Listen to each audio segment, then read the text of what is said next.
जय हिंद दोस्तों थंबनेल के अंदर आप लोगों ने देखा कि मैंने एक शब्द यूज़ किया है कि मोदीज मास्टर स्ट्रोक और दुनिया हुई भारत की दीवानी। अब आप सोच कर देखिए दुनिया भारत की दीवानी कैसे होगी और ऐसा क्या मास्टर स्ट्रोक है जो कि मोदी जी ने चला और पूरी दुनिया जो है वो हमारे देश की दीवानी होती हुई नज़र आ रही है। और कोविड-19 के अंदर मोदी जी के उस स्टेप का सबसे ज़्यादा असर नज़र आ रहा है और इनकी इस डिप्लोमेसी से पूरी दुनिया लगभग आज के दिन भारत की कायम है। यहाँ सबसे पहले इस टॉपिक को समझने से पहले मैं आप लोगों को ये बता दूं कि यहाँ इस डिप्लोमेसी और इस स्ट्रोक के बाद भारत जो है वो सुपर पावर बनने की तरफ जो एक दावा होता है, बनने का जो दावा होता है वो पेश करते हुए दिखाई देता है। लेकिन उससे पहले छोटी सी एक इन्फॉर्मेशन यही है दोस्तों कि कोविड-19 के पीरियड के अंदर हम लोग भाई सभी घर में बैठे हुए हैं और क्राउडी क्लासेस में हम लोग और आप जा नहीं सकते। इसी वजह से आप लोगों को अगर आप यूपीएससी यानी आईएएस पीसीएस की तैयारी कर रहे हैं तो आप लोगों को एनसीईआरटी के कंसेप्ट्स की सबसे ज़्यादा ज़रूरत पड़ेगी। इसीलिए हम लोगों ने आपके लिए एनसीईआरटी कंसेप्टर बैच लॉन्च किया है। इस एनसीईआरटी कंसेप्टर बैच की सबसे बड़ी खास बात यह है कि यूपीएससी और पीएससी जो भी आपसे जीएस पूछते हैं उनके बेसिक्स आप अच्छे तरीके से कवर कर पाएंगे। और इसी वजह से दोस्तों अगर आप आईएएस पीसीएस का एग्ज़ाम देने जाएंगे तो उसमें ये बेसिक्स ही सबसे ज़्यादा काम आते हैं जो हमारे इस बैच में हम स्टार्ट करने वाले हैं। फीस हमने बहुत ज़्यादा नहीं रखी है, 500 रुपीज़ पर मंथ का इसका चार्ज होगा जो अपने आप में बहुत नॉमिनल फीस है। इतना तो आप 11वीं 12वीं की ट्यूशन क्लासेस में शायद देते रहे होंगे। तो ऐसे में और वो भी अगर सभी सब्जेक्ट्स की मिला ली जाए तो ज़्यादा है, हम तो उसकी वैसे भी बहुत कम फीस ले रहे हैं। तो ऐसे में आप जल्दी से जल्दी इन नंबर्स पर कॉल कीजिए, व्हाट्सअप कीजिए। खासकर ऊपर वाले नंबर पे आप व्हाट्सअप कर लेंगे तो आपसे हम कांटेक्ट कर लेंगे। जल्दी से जल्दी कीजिए ताकि सीट्स फुल ना हो जाएं। अगले हफ्ते बैच स्टार्ट होने जा रहा है। अब दोस्तों आ जाते हैं सुपर पावर के ऊपर।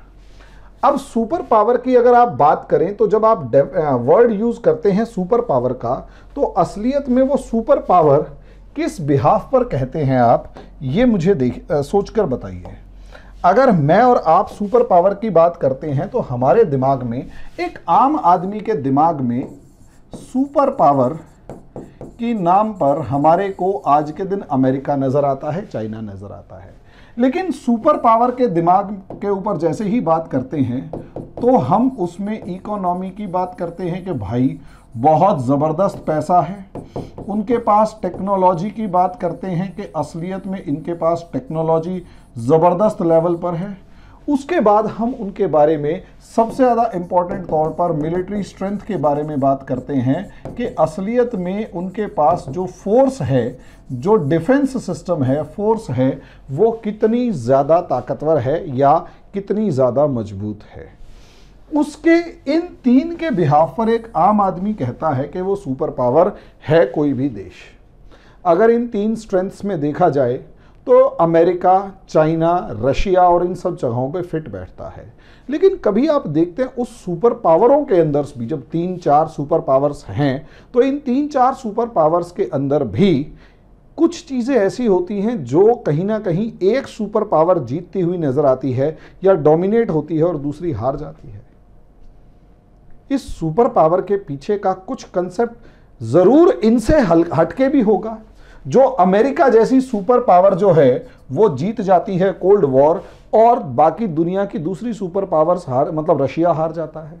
चाइना के अंदर भी, चाइना भले ही दुनिया को डोमिनेट करता हुआ नजर आ रहा है लेकिन अमेरिका की जो मजबूती है उसके सामने चाइना टिकता हुआ नजर नहीं आ रहा। तो असलियत में ये सुपर पावर ऐसा क्या करती हैं जिसकी वजह से ये पूरी दुनिया पे डोमिनेट कर रही होती हैं।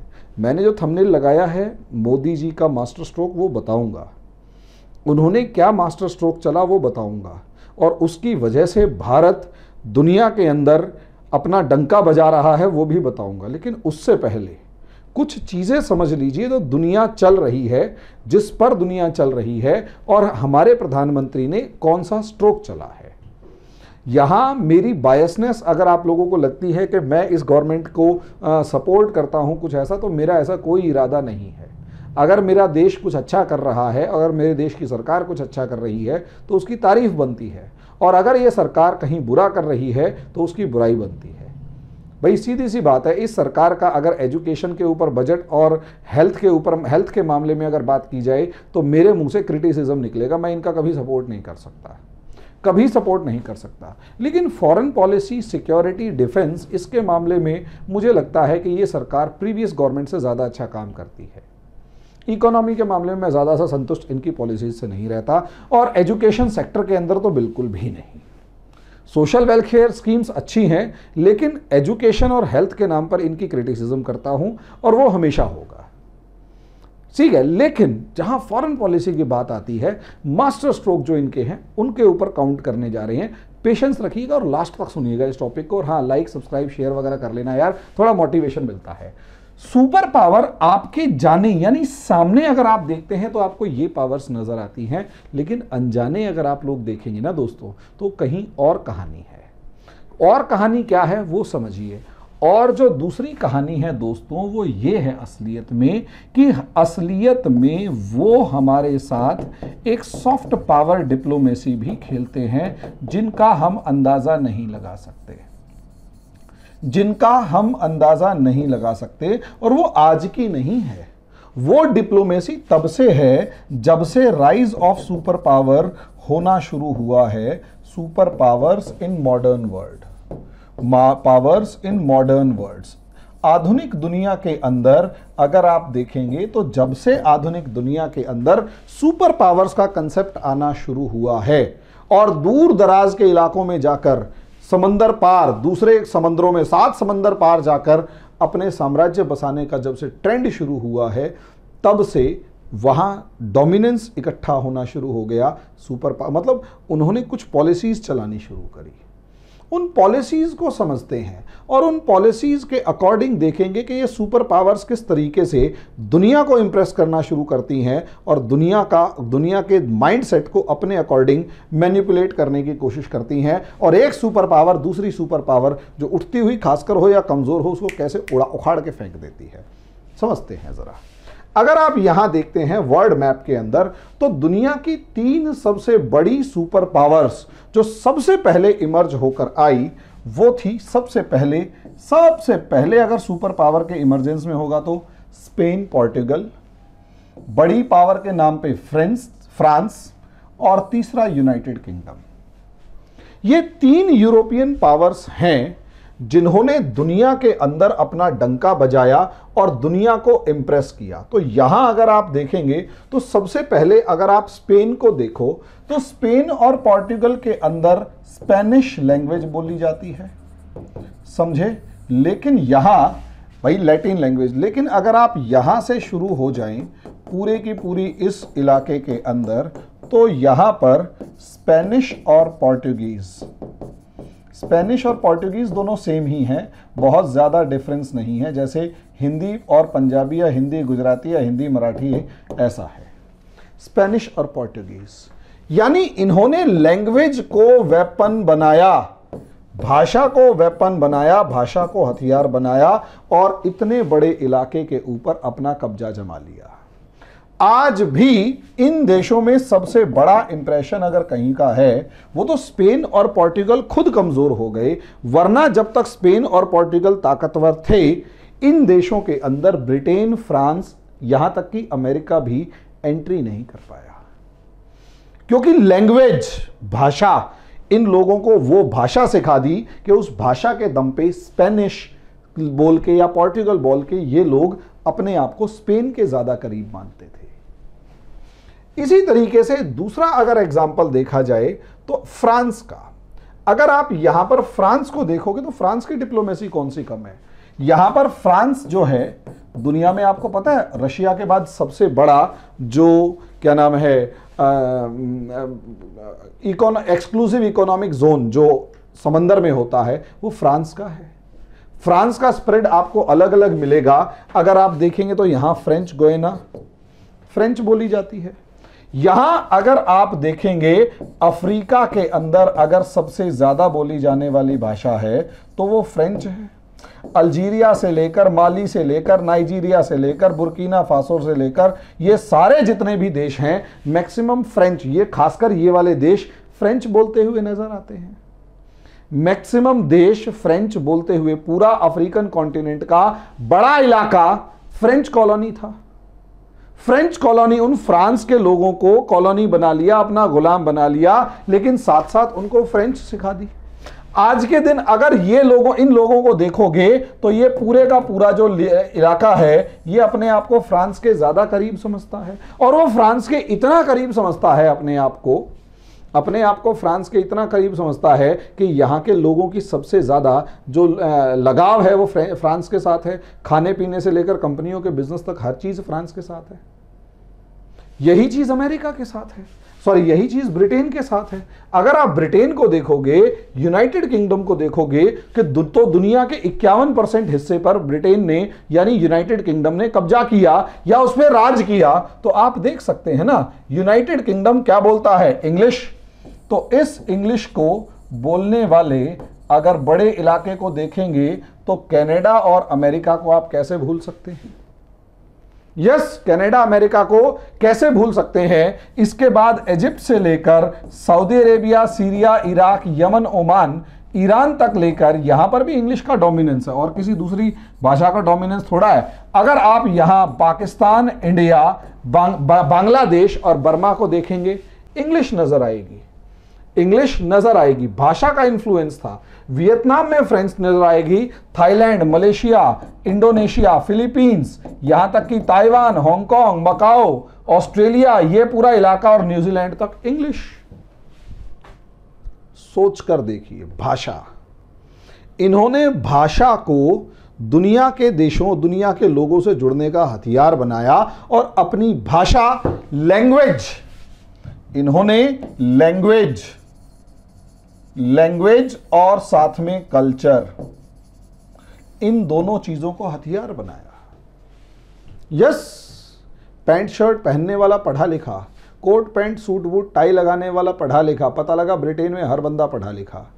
इंग्लिश को अंग्रेजी बोलने वाला पढ़ा लिखा बने, सम्माननीय वो होगा प्राणी, यानी उसकी इज्जत होगी। पता लगा हमारे यहाँ के बेवकूफ़ कई कहते हैं ब्रिटेन में तो हर कोई अंग्रेजी बोलता है, बच्चा बच्चा अंग्रेजी बोलता है, सारे पढ़े लिखे हैं। जोक चलता था कि ब्रिटेन में तो जी सारे पढ़े लिखे हैं, बच्चा बच्चा अंग्रेजी बोलता है।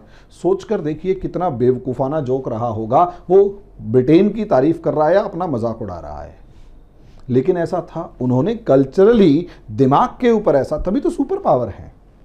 ब्रिटेन और फ्रांस लगभग 200 साल तक सुपर पावर रहे हैं, 250 साल तक सुपर पावर रहे हैं। जब तक जर्मनी का राइज नहीं हुआ, फ्रांस सुपर पावर था। यस, और जर्मनी का राइज होने के बाद जर्मनी ने जब इस क्या नाम है अफ्रीका के ऊपर नजर डाली, तो जर्मनी को यहां अफ्रीका के लोगों ने एक्सेप्ट नहीं किया, क्योंकि वो क्या बोल रहे हैं, फ्रेंच। जर्मन आके अलग भाषा बोल रहे हैं कि हम तुम्हारे साथ नहीं हैं, हम तो फ्रांस के साथ हैं। ब्रिटेन जर्मनी को क्यों हरा पाया? क्योंकि कल्चर जो था, बड़ी बड़ी मार्केट्स का जो कल्चर था वो ब्रिटेन से मिल रहा था। मार्केट बड़ी ब्रिटेन की थी। जब आप किसी देश से बोलना चालना शुरू, जब उस देश की भाषा बोलना शुरू कर देते हैं, तो धीरे धीरे आप उसके कल्चर को भी अपनाना शुरू कर देते हैं। आप उस देश की मार्केट की तरह काम करते हैं। सुपर पावर इसी तरीके से तो आपके देश अपना बिजनेस चलाते हैं, आपके दिमाग से खेलते हैं। आप उठाकर देख लीजिए, मैकडॉनल्ड्स, KFC, यानी आप बर्गर खाते हो, पेप्सी पीते हो, कोका कोला पीते हो, तो आप पढ़े लिखे और समझदार हो, समझे। वहीं अगर आप चाइना या जापान की किसी इस तरीके की डिश का नाम बता दो, चाउमीन को छोड़कर, या मोमोज, चलो ठीक है, इनको छोड़कर, आपको पता भी नहीं होगी, क्योंकि आप कल्चरली पास नहीं हैं। आप इससे अंदाजा लगाइए सुपर पावर की गेम क्या होती है। यानी ये अपना एक इंप्रेशन सॉफ्ट पावर के रूप में छोड़ते हैं एक दूसरे देश के ऊपर। वो लाइफस्टाइल का हो सकता है, कपड़े पहनने से लेकर खाने पीने का हो सकता है, कुजीन्स का, फूड का, burger, pizza, cold drinks. Yes, आप कहां से खा रहे हैं कि जी वेस्ट कंट्रीज का है। रशियन किसी डिश का नाम बता दो ना, वोडका को छोड़ के, जो आप पीते हो। चाइनीज फूड कितने खा रहे होते हो, एक या दो को छोड़कर। थाई फूड कितना खा रहे हो, एक या दो को छोड़कर। आपके पास नाम गिनवाने के लिए नहीं है। फ्राइज का नाम भी फ्रेंच फ्राइज। यस, असलियत में लाइफस्टाइल, कपड़े कैसे पहने जा रहे हैं, फूड खाना क्या खाया जा रहा है, कल्चर, वहां लोग रहते कैसे हैं, घर कैसे बने हुए हैं, खाना पीना क्या क्या है, बोलना क्या है, फिल्में कैसी हैं, फॉर्म ऑफ गवर्नमेंट, डेमोक्रेसी है या दूसरी है, फॉर्म ऑफ गवर्नमेंट, उसके बाद ड्रेसेस, मूवीज, इन सब चीजों की वजह से आपके ऊपर एक इंप्रेशन क्रिएट किया जाता है। ब्रिटेन और फ्रांस ने, ब्रिटेन, फ्रांस और स्पेन, इन तीन देशों ने उस टाइम पर सबसे पहला इंप्रेशन सॉफ्ट पावर डिप्लोमेसी का क्या किया कि लैंग्वेज और कल्चर अपना दूसरों पे थोप दिया और लोगों के दिमाग में एक बात बिठा दी कि हमारी जैसी भाषा बोलने वाला, यानी ब्रिटिश फ्रेंच और इंग्लिश फ्रेंच और स्पेनिश या पोर्टुगल बोलने वाला पढ़ा लिखा, बाकी सारे अनपढ़। यस, आज भी अब पढ़ा लिखा अगर वेटर भी होगा अंग्रेजी बोलने वाला, तो उसको लगेगा कि हाँ ये बहुत अच्छा रेस्टोरेंट है, और वहीं अगर प्यार से कोई हिंदी बोल रहा होगा तो ऐसा लगेगा क्या बकवास आदमी है। अब ट्रेंड बदला है पिछले 20 साल में। आजकल लोग बड़े खुश होकर खाट पे बैठ के खाना खाना पसंद करते हैं। रेस्टोरेंट के अंदर भी वो क्या नाम है, चौखी ढानी वगैरह अगर आप जाते हैं, या पिंड बलूची वगैरह, तो वहाँ एक फील आता है कि ठीक है हम गांव देहात, क्योंकि मिट्टी से, क्योंकि वहाँ का तो आप स्टैंडर्ड देख चुके हैं, अब आप अपने आप को कॉमन मासेस से जुड़ना शुरू कर चुके हैं। शादी में जब एक लड़का कोट पैंट पहन के जा रहा होता है ना, अपनी शादी में कोट पैंट पहनकर, बारात दूल्हा जब कोट पैंट पहन के बैठा हुआ होता है, तो ये समझ लीजिए कि वो उसके ऊपर इंग्लिश कल्चर का एक दबाव है। अब वो इंडिया में अब दोबारा से एक तरीके से अब शुरू हो चुका है कि वो क्या नाम है, कल्चर शुरू हो चुका है कि हम शेरवानी वगैरह पहने, जो इंडियन ड्रेसेस हैं वो पहने। लेकिन एक बीच में बहुत ज़बरदस्त कल्चर था 20-25 साल तक कि शादी के अंदर पैंट शर्ट या कोट पैंट अपनी शादी में, कल्चरल प्रोग्राम में, अपने कल्चरल प्रोग्राम में आप एक कोट पैंट यानी विदेशी ड्रेस पहन रहे हैं, इसका मतलब यह है कि आपके दिमाग के ऊपर उस सुपर पावर का एक असर है कि अंग्रेज अगर कोट पैंट पहन के बैठा है तो कोट पैंट पहनने वाला पढ़ा लिखा है, भद्र पुरुष है, एलीट क्लास है, और वो मैं भी एलीट क्लास में शामिल हूं। कम से कम कमा के नहीं, पढ़ लिख के नहीं, तो कम से कम वैसी भाषा बोल के, वैसे कपड़े पहन के, वैसे खाना खा के एलीट क्लास फील कर सकता हूं। ये कॉमन मासेस पे इंप्रेशन है। ब्रिटिशर्स ने भारत को जब गुलाम बना के रखा तो उन्होंने सबसे पहला एक काम यही किया कि हमारे ऊपर सॉफ्ट पावर डिप्लोमेसी का असर यह था कि यहां के लोग सबसे ज्यादा कहां, किससे कनेक्ट हुए, ब्रिटेन से। यही रीजन है जब इस दुनिया के अंदर कोल्ड वॉर चल रहा था, इस दुनिया में कोल्ड वॉर चल रहा था, कोल्ड वॉर पीरियड के अंदर उस टाइम पर अर्स्टवाइल यूएसएसआर होता था। कोल्ड वॉर पीरियड में इंडिया की जितनी मदद, पैसे, हथियार और जिस भी चीज के लिए, ऑयल से लेकर हर चीज के लिए जितनी ज्यादा हेल्प यूएसएसआर ने की, उतनी दुनिया के किसी देश ने नहीं करी। यहां तक कि इस कोल्ड वॉर के अंदर ब्रिटेन, फ्रांस, अमेरिका, ये जो खासकर ब्रिटेन और अमेरिका तो यूएसए की फॉर्म में कैपिटलिस्ट था, उसकी और इंडिया की कभी भी नहीं बनती थी। निक्सन और इंदिरा गांधी का 36 का आंकड़ा दुनिया जानती है। यस, हेनरी किसिंगर और इंदिरा गांधी के बीच के जो आर्ग्यूमेंट्स हुए थे वो दुनिया जानती है। बहुत अच्छे संबंध नहीं थे, लेकिन आप ये सोचकर देखिए, यूएसएसआर जैसी एक सुपर पावर इंडिया की मदद कर रहा है पूरी ताकत से, तो यहां गवर्नमेंट के दिल से अगर पूछकर देखो तो गवर्नमेंट जो है वो तो यूएसएसआर के साथ थी, लेकिन कॉमन मासेस पर जो इंप्रेशन था, आम जनता पर जो इंप्रेशन था, वो चार्ली चैपलिन का था। English, Russian movies, Russian channels हमारे उस टाइम डीडी न्यूज वगैरह के साथ आते थे, कोई देखता ही नहीं था। आते थे, देखता ही नहीं था, क्योंकि समझ नहीं आता था। हम लैंग्वेज के तौर पर रशिया से जुड़े हुए नहीं थे। आम आदमी लैंग्वेज, कल्चर के तौर पर यूनाइटेड किंगडम से जुड़ा हुआ था। यस, तो सुपर पावर्स ने हमारे दिमाग के ऊपर लैंग्वेज और कल्चर का असर डाला, शुरुआती सुपर पावर्स ने। लेकिन जब अमेरिका आया तो अमेरिका के पास किसी दूसरे देश को लैंग्वेज सिखाने का बहुत बड़ा ऑप्शन नहीं था, क्योंकि लैंग्वेज तो या तो अंग्रेजी सिखाई जा चुकी थी, फ्रेंच सिखाई जा चुकी थी, स्पेनिश पोर्टुगल सिखाई जा चुकी थी, और जो अभी नहीं सीखे थे वो ये समझ चुके थे कि हमें तुम्हारी भाषा ज़्यादा सीखने की ज़रूरत नहीं है, जैसे जापानीज़, जैसे चाइनीज़, जैसे रशियंस, जैसे सेंट्रल एशियन कंट्रीज़, जैसे अरब कंट्रीज़, इवन काफ़ी हद तक ईरान भी, अफगानिस्तान भी, और भी कुछ कंट्रीज़ जिन्होंने भाषा यूरोपियन नहीं सीखी, मतलब नहीं सीखी, वो अपनी भाषा को, और अब अमेरिका इनके ऊपर अपना इंप्रेशन क्रिएट नहीं कर सकता था, इसलिए अमेरिका ने सॉफ्ट पावर डिप्लोमेसी के लिए सबसे ज्यादा इंपॉर्टेंट क्या निकाला? मूवीज। मूवीज में क्या निकाला? हॉलीवुड। हॉलीवुड दुनिया की सबसे महंगी, सबसे टेक्नोलॉजी बेस्ड, सबसे हाई क्लास मूवीज। पूरी दुनिया हॉलीवुड मूवीज की दीवानी। म्यूजिक, बीटल म्यूजिक, हर जगह पर जो भी देखोगे उन्हीं का म्यूजिक बज रहा है, जहां देखोगे उन्हीं का म्यूजिक बज रहा है, सब जगह पर वही डोमिनेट कर रहे हैं। म्यूजिक सिस्टम्स, बीट्स जबरदस्त लेवल पर 1950s, 1960s, 1970s, 80s। सोच कर देखिए क्या नाम है, मिशन इम्पॉसिबल जैसी मूवीज, और उसके बाद वो जो क्या नाम है, बॉन्ड 007 जैसी मूवीज।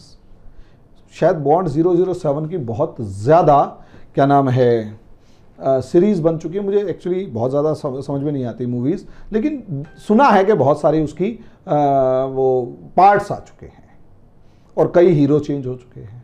इसी तरीके से मिशन इम्पॉसिबल से लेकर बहुत सारी दूसरी मूवीज़ भी हैं जिसके अंदर आर्नोल्ड वगैरह भी दिखाई देते हैं। मैं फ्रेंकली स्पीकिंग मुझे बहुत ज़्यादा हॉलीवुड मूवीज़ का पता नहीं है, लेकिन डोमिनेट करती हैं इनकी मूवीज़। दुनिया में इनकी डब्ड मूवीज़ चलती हैं और दुनिया इन्हें देखना पसंद करती है। इनके ऑस्कर्स के जो अवार्ड्स होते हैं उन फंक्शंस के अंदर दुनिया की नज़र होती है।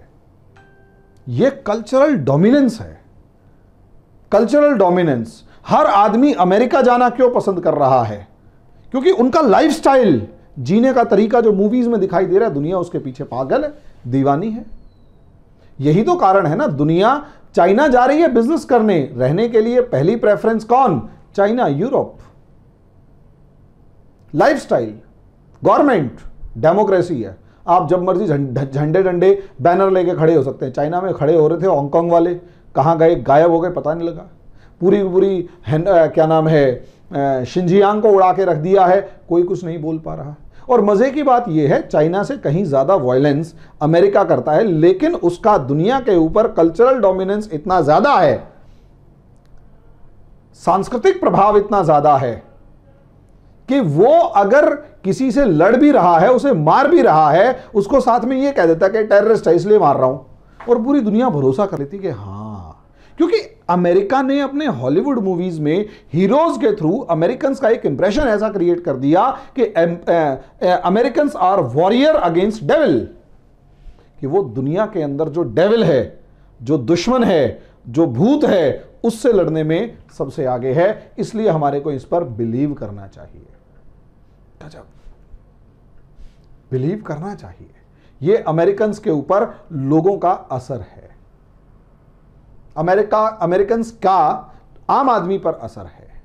यस, अमेरिका ने कहा ओसामा बिन लादेन अफगानिस्तान में उसने हमला किया, हां जी किया होगा, वो 20 साल लड़ता रहा।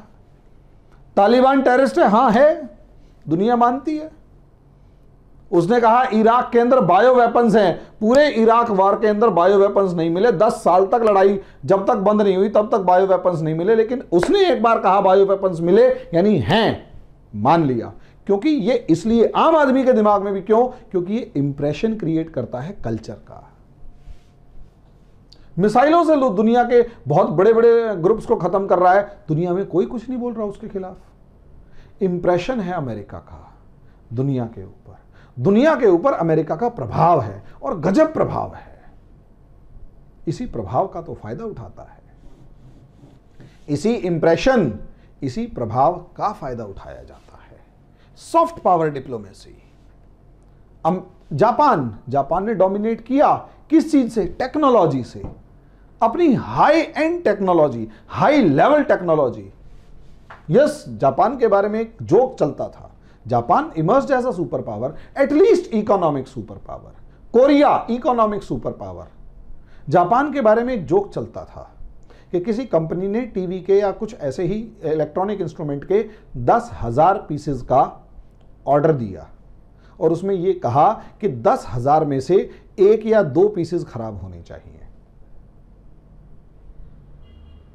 1 या 2 पीसेस खराब होने चाहिए। जापान ने 10,000 2 पीसेस भेजे और उन्होंने कहा इन 10,000 पीसेस में कोई प्रॉब्लम नहीं है, दीज आर 100% परफेक्ट। आपने कहा था 2% कमी होनी चाहिए, उसके लिए हमने 2 एक्स्ट्रा भेज दिए कि इन 2 में जो डिफेक्ट है हमने जान के कर दिया, वो पर्ची हटा लेना, डिफेक्ट ठीक हो जाएगा। Such a level of high end technology Japan की। दुनिया अचंभित थी, प्रभावित थी। जापानी फ्रिज है, मेरा जूता है जापानी, ये पतलून इंग्लिस्तानी। समझ रहे हो, ये गाना आपने सुना होगा। हालांकि जूते में कोई टेक्नोलॉजी नहीं है, लेकिन जापान की टेक्नोलॉजी ने दुनिया को प्रभावित किया और दुनिया उससे प्रभावित थी। जहां टेक्नोलॉजी का नाम आए, जापान की चीज टेक्नोलॉजी के नाम पे बिकती थी। चाइना प्रोडक्ट्स के नाम पे, सस्ते प्रोडक्ट्स के नाम पे दुनिया को एस्टोनिश किया।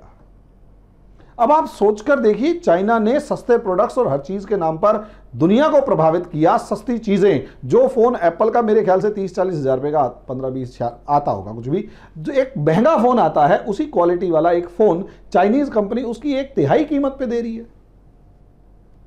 यस, मैं फोन खरीदने गया, शायद वो 27-30,000 के आसपास का था, ज्यादा महंगे फोन मैं नहीं रखता, तो वो फोन मेरे लिए ठीक था।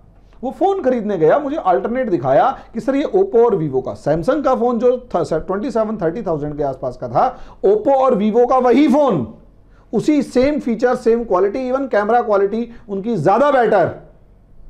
वो जो कैमरा बेटर क्वालिटी कैमरा वाला जो फोन था, उसकी कीमत 15,000 रुपये, आधी कीमत पर 13,000 रुपये में शायद, जो मुझे बताया गया। मैं बहुत ज्यादा टेक्नो फ्रेंडली नहीं हूं। तो ये चाइना ने क्या, किस चीज से दुनिया को जीता? सस्ते चीज सामान से। जापान और साउथ कोरिया ने या ताइवान ने दुनिया को जीता टेक्नोलॉजी से। यहां जापान और साउथ कोरिया टेक्नोलॉजी से जीत रहे हैं, चाइना सस्ते सामान से जीत रहा है, अमेरिका हॉलीवुड और पैसे से जीत रहा है, ब्रिटेन फ्रांस अपनी लैंग्वेज और कल्चर से जीत रहे हैं। यार हर चीज तो इन्होंने डोमिनेट कर ली, इंडिया कहां जाएगा यार? और ये रियलिटी है। यूएसएसआर के पास दुनिया को देने के लिए कल्चर, आइडियोलॉजी थी, लेकिन आइडियोलॉजी हर किसी के पास नहीं होती ना। आइडियोलॉजी थी, वो प्रैक्टिकल प्रूव नहीं हुई, वो फेल हो गई। और रशिया पूरी दुनिया पर अपना किसी भी तरीके का प्रभाव नहीं डाल पाया, और यही कारण था रशिया फेल हो गया। आइडियोलॉजी तो दी, लेकिन सॉफ्ट पावर डिप्लोमेसी वो कहीं खेल ही नहीं पाया। अमेरिका, ब्रिटेन, फ्रांस, ये सारे मतलब एक सॉफ्ट पावर डिप्लोमेसी से जीत गए। इंडिया जैसा कंट्री के अंदर भी उन्हें आराम से अपने दोस्त मिल जाते थे, क्योंकि अंग्रेजी बोलने वाला हर पढ़ा लिखा आदमी अंग्रेजी बोलता हुआ दिखाई देता था। रशिया वो एज नहीं ले पाया, और यही रीजन है, जब इंडिया रशिया से दूर होने लगा या धीरे धीरे अमेरिका की तरफ मुड़ने लगा, किसी ने चूं की आवाज तक नहीं करी। अमेरिका के पक्ष में, विपक्ष में बोलने वाला ज्यादा सा कोई नहीं मिला, और रशिया के अगेंस्ट बोलने वाला, रशिया के फेवर में बोलने वाला कोई नहीं मिला। रशिया ने हमारे ग्राउंड लेवल पर आम आदमी तक वो पकड़ नहीं बनाई, सॉफ्ट डिप्लोमेसी नहीं बनाई। अब सवाल यही है, आप सुपर पावर की बात कर रहे हैं, अगर देखें तो ये आपको चीप गुड्स देने की बात कर रहा है। आप चाइना जितने सस्ते गुड्स बना ही नहीं पा रहे। साउथ कोरिया, जापान, ताइवान, ये सारे आपको टेक्नोलॉजी देने की बात कर रहे हैं, आप वो दे नहीं पा रहे। यूनाइटेड किंगडम ने इंग्लिश सिखाई, यानी लैंग्वेज सिखाई। फ्रांस, स्पेन, पोर्टुगल ने लैंग्वेज सिखाई। आप खुद के देश में तो लैंग्वेज सिखा नहीं पा रहे। एक, यस, आप खुद किराए की भाषा पे जिंदा हैं, अंग्रेजी के दम पे। हां है भाई, कोस कोस पर बदले पानी, 4 कोस पर वानी। जब हम ये सुनते थे तो बड़ा अच्छा लगता था, लेकिन जब बड़े हुए तो समझ में आया, अबे यार कितने डिफरेंसेस हैं। यस, कितने डिफरेंसेस हैं। सोचकर देखने वाली बात है। मेरे जो दादा का गांव है उसमें और जो नाना का गांव है उसमें उनकी लैंग्वेज, उनके गांव 40 किलोमीटर का फर्क होगा। एक बागड़ी भाषा बोल रहा होता है और दूसरा रोहतक की खड़ी बोली बोल रहा है। एक इतग्यो उदग्यो कर रहे होते हैं जिनको बिल्कुल ही के कर रहे होते टाइप में, और एक इत गया था। दोनों के बीच में जमीन आसमान का फर्क है और डिफरेंस 40 किलोमीटर या 50 किलोमीटर मैक्सिमम, 40 किलोमीटर से ज़्यादा का नहीं है। ये बिल्कुल उतना ही है जितना झज्जर और बेरी के बीच में है। दो स्टेट्स हमारे यहाँ, दो छोटे कस्बे या शहर कह सकते हैं, वो हैं। बस एक बेरी से 12 किलोमीटर दूर है और एक झज्जर से 20 किलोमीटर दूर है। तो आप अंदाजा लगा सकते हैं दोनों के बीच में इतना सा डिफरेंस, और उसमें भी लैंग्वेज के बीच में एक बागड़ बोल रहा है, बागड़ी भाषा बोल रहे हैं, और दूसरा जो है वो आपको क्या नाम है, कोई और लैंग्वेज बोल रहा है। कॉमन है ही नहीं। तो सोच कर देखिए पंजाब या जम्मू कश्मीर और तमिलनाडु के बीच में कितना डिफरेंस होगा। तो क्या हम लैंग्वेज एक्सपोर्ट कर सकते हैं? नहीं। क्या हम कल्चर एक्सपोर्ट कर सकते हैं? हमारे यहां की ड्रेसेस इतनी महंगी है, साड़ी। हमारे यहां शरीर अगर ढकने की बात करो, वो तो कपड़े उतार के फेंक रहे हैं, आप कल्चर कैसे एक्सपोर्ट करोगे? कुजीन्स, हमारे यहां जितनी टंटेबाजी किसी भी खाने को बनाने में होती है, उन्होंने बर्गर बनाया, वो टिक्की तो हमारे यहां डाल दी। बर्गर के अंदर वो जो आलू टिक्की है वो सिर्फ इंडिया में है। वहां पर तो स्लाइस मिलेगी मांस की कि बताओ बीफ लोगे या कौन सा लोगे, बस वो पूछ लेंगे। बर्गर के बन लिए, ऊपर प्याज टमाटर वगैरह रखे और बीच में उठा के वो बन रख दिया कि जा भाई खा ले, तो सॉरी वो मांस का टुकड़ा रख दिया। आलू टिक्की तो हमारे यहां बनाई गई है। अब इंडियंस को देखते हुए, अब मेरे जैसा मांस थोड़ा ना खाएगा, तो भैया हमें तो आलू टिक्की से काम चलाना पड़ेगा। तो इंडिया कुजीन्स के नाम पर भी, बहुत ज्यादा खाने के नाम पर भी आप इंप्रेशन क्रिएट नहीं कर सकते, क्योंकि वहां पर भी हाउसफुल है। और वो खाना खिलाने के लिए आपको ये दिखाना पड़ेगा कि एलीट क्लास ही ये खाना खाती है, हर कोई नहीं खाता। कपड़ों के नाम पे अगर आप सर पे पगड़ी बांध के घूम रहे होते हैं, तो आपको हो सकता है कि अरबी या फिर इस तरीके का कोई टेररिस्ट ऑर्गेनाइजेशन, तालिबान का बंदा समझ के साइड में खड़ा करवा लिया जाए। यस, आप इससे अंदाजा, आप हो सकता है मजाक आपको लग रहा हो मजाक, लेकिन ये रियलिटी। आप सोचकर देखिए, जब 9/11 का अटैक हुआ था 2000 के अंदर, तो सबसे पहला रेशिस्ट अटैक जो हुआ और उसमें मरने वाला पता है कौन था? सिख। क्यों मरा था? क्योंकि तालिबानियों के सर पे भी पगड़ी थी और सिखों के सर पे भी पगड़ी। यस, हमारे यहां भी पगड़ी बांधते हैं। वो एक अलग मैटर है कि सिखों की पगड़ी थोड़ी ऑर्गेनाइज होती है, हमारे यहां खंडवा के देते हैं। और इतनी गर्मी पड़ रही होती है कि बाहर निकलना पड़ता है, तो मुझे भी वो साफा बांध के निकलना पड़ेगा अगर स्कूटर पे जाना है तो। गर्मी इतनी है, हम जिस बेल्ट में रहते हैं वो गर्मी इतनी है कि वहां ऐसा ही बन के रहना पड़ेगा। और ये वाला अगर हम कल्चर उनको एक्सपोर्ट करने की कोशिश करेंगे तो वो तो आतंकवादी समझेंगे हमारे को। और ऐसा होता है। जिस तरीके से हम सर पे साफा बांधते हैं, तो टर्बन जो है वो, उसे टर्बन ही कहेंगे, हेड कवर या जो भी है वो, अगर आप यूरोपियंस को देखोगे तो वो उसे तो तालिबानी समझ रहे होते हैं। तो आप अंदाजा लगाइए कि आपके पास है क्या एक्सपोर्ट करने के लिए। मूवीज बॉलीवुड की, भाई हॉलीवुड के कंपैरिजन में आपकी मूवीज अच्छी नहीं है, पक्का है। म्यूजिक बहुत अच्छा नहीं है हॉलीवुड के कंपैरिजन में, हमें बड़ा पसंद है, वो एक अलग मैटर है, हमारे आसपास के देशों को पसंद है। लेकिन अगर उसी म्यूजिक का कंपैरिजन किया जाए हॉलीवुड के सिंगर्स वगैरह से, तो वो ज्यादा डोमिनेट करते हुए नजर आते हैं, क्योंकि इंग्लिश भाषा भी समझ में आती है और उसी का म्यूजिक है, तो डोमिनेट वही ज्यादा करते हैं। अब आप यहीं सोच कर देखिए, इंडिया कहां खड़ा है, इंडिया क्या एक्सपोर्ट करेगा, आपकी गवर्नमेंट्स के पास ऑप्शन क्या है। जब आपको यह समझ में आएगा आपकी गवर्नमेंट के पास ऑप्शन क्या है, तो आई कैन गारंटी आप कुछ नहीं कर पाओगे। जो भी कर लो मेरे पास उसकी काट है। और सबसे बड़ी बात, यहां हमारी गवर्नमेंट्स ने जो फ्लॉ, मतलब गवर्नमेंट्स को समझ में नहीं आया और मोदी जी को वो चीज शायद समझ में आ गई, या इस गवर्नमेंट को शायद समझ में आ गई। अब मैं शायद बार बार मोदी जी का नाम लूं तो हो सकता है कि एक सेक्शन भड़क जाए या कुछ ऐसे लोग जो भड़क जाएं। हालांकि मैं देखो किसी का सपोर्ट नहीं करता, मुझे अगर इनमें कमी लगेगी तो मैं मुंह पे बोल दूंगा भैया ये कमी है, देख लो। अब आप समझिए मामले को क्या है। यहां मामला बड़ा गजब है। यहां ये जो डिप्लोमेसी है ना, ये देखिए असलियत में इन सब ने क्या पकड़ा? चाइना ने, कोरिया ने, जापान ने, या थाईलैंड, मलेशिया, सिंगापुर का नाम लेते हुए इन सब ने, इन्होंने असलियत में पकड़ा कॉमन मासेस को, कॉमन मासेस को, और कॉमन मासेस में एक ग्रुप को, ग्रुप ऑफ पीपल को। चाइना, जापान, साउथ कोरिया ने पकड़ा मार्केट को, बाजार को। अमेरिका ने पकड़ा कल्चर को। यहां इंडिया के पास कुछ नहीं था, तो इंडिया की गवर्नमेंट ने दुनिया के देशों पर इंप्रेशन क्रिएट करने के लिए पकड़ा इंडिविजुअल को, आम आदमी को, और उसकी टेंशन्स को, और उनकी टेंशन्स के सॉल्यूशन के तौर पे आपने एक चीज प्रोजेक्ट करी, और वो था योगा। अब आप कहोगे इस योगा से क्या होगा? सब कुछ होगा। योगा इज योगा। वैसे तो हमारे इसमें योग है, yoga is an English version. अब हमारे को आदत होती है जब तक हम राम को रामा, शिव को शिवा, कृष्ण को कृष्णा, और विष्णु को विष्णुआ, और पार्वतिया को ऐसा ना बोल दें अंग्रेजी वाली एक्सेंट में, अशोक को अशोका ना बोल दें, समझे, तब तक हम लोगों के दिल को तसल्ली नहीं होती। समझे भाई, राम को राम रहने दो, जब तक राम को रामा बोलने की जरूरत ना पड़े तब तक रामा मत बोलो।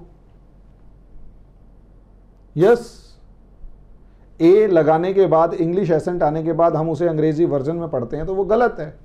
योग को योग पढ़ा जाए तो मेरे हिसाब से ज्यादा ठीक है। बार बार योगा योगा पढ़ने के बाद ऐसा लगता है कि फॉरेन कंट्री से उठ के आया है। योग इज योग। तो सवाल यह है, ये योग क्या है?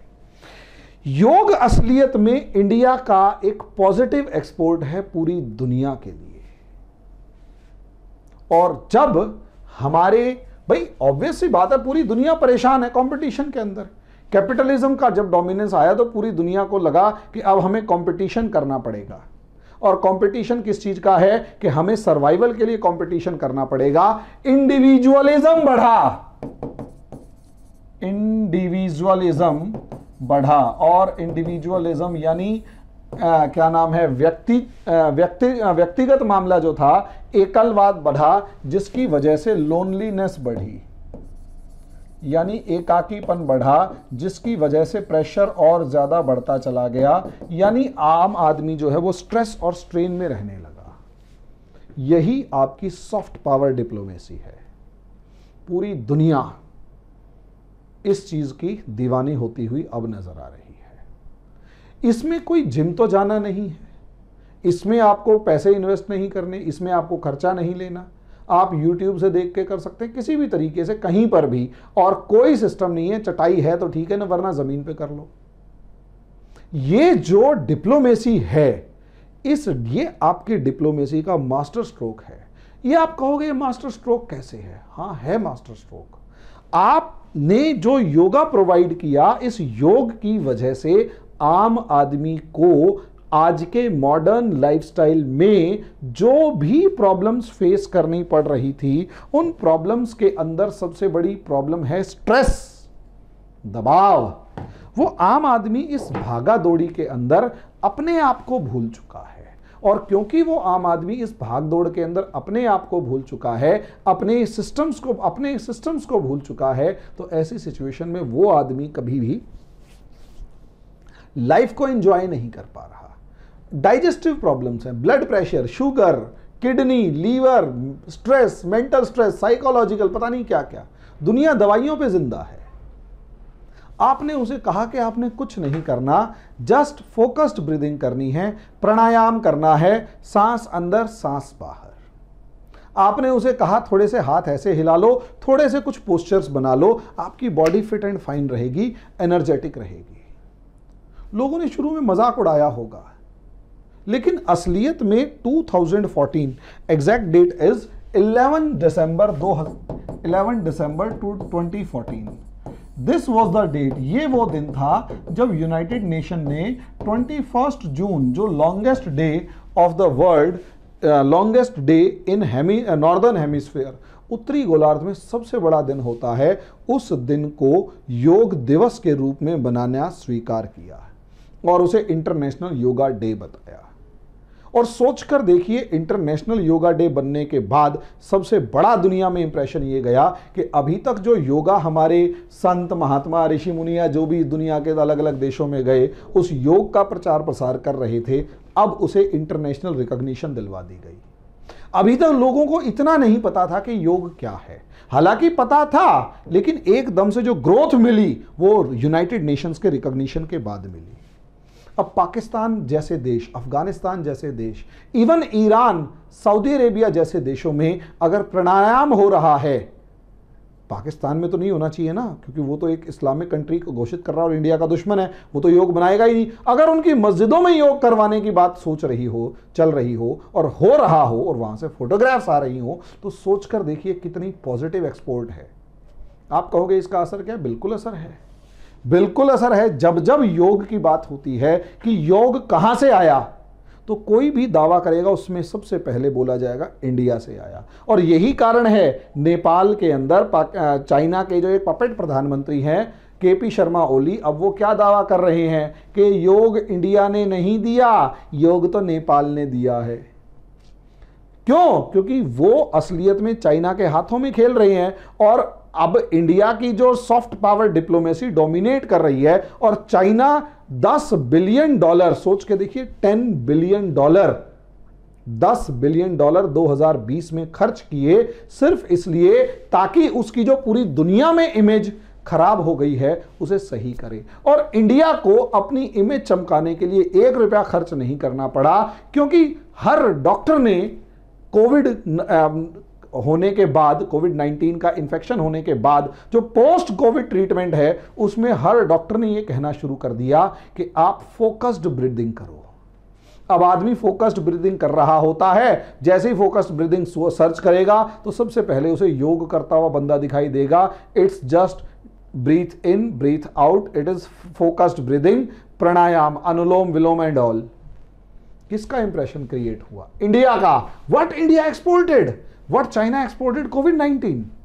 सुपर पावर जो बनने का दावा कर रहा है उसने कोविड-19 एक्सपोर्ट किया, यानी उसने जो चीप गुड्स एक्सपोर्ट किए सब उसने फेंकने, लोगों ने फेंकने शुरू किए। और अब चाइना को अपनी इमेज ठीक करने के लिए 10 बिलियन डॉलर खर्च करने पड़े दुनिया के अंदर, सिर्फ अपनी इमेज ठीक करने के लिए। अब वो इंग्लिश न्यूज़ चैनल्स बनाने की बात कर रहे होते हैं, मूवीज़ के ऊपर पैसा खर्च कर रहे हैं, हर चीज़ के ऊपर, ताकि चाइनीज़ इंप्रेशन क्रिएट किया जाए। What India is doing? Nothing, just योग।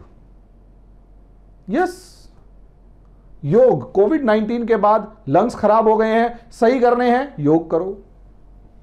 मेंटल प्रेशर बढ़ रहा है, स्ट्रेस झेल नहीं पा रहे, योग करो। अब आप कहोगे इसका असर क्या है? यार सोचने वाली बात है। इसी का असर अगर आप देखेंगे तो छोटी सी एक बात कि अमेरिका के अंदर पिछले 10 साल में 40,000 से ज़्यादा योगा सेंटर खुल चुके हैं, योग सेंटर खुल चुके हैं, 40,000 से ज़्यादा। और पूरी दुनिया में इंडिया को छोड़कर जो ऑफिशियल योग सेंटर हैं उनकी अगर आप बात करें तो लगभग 70,000 से लेकर 1 लाख के बीच में है।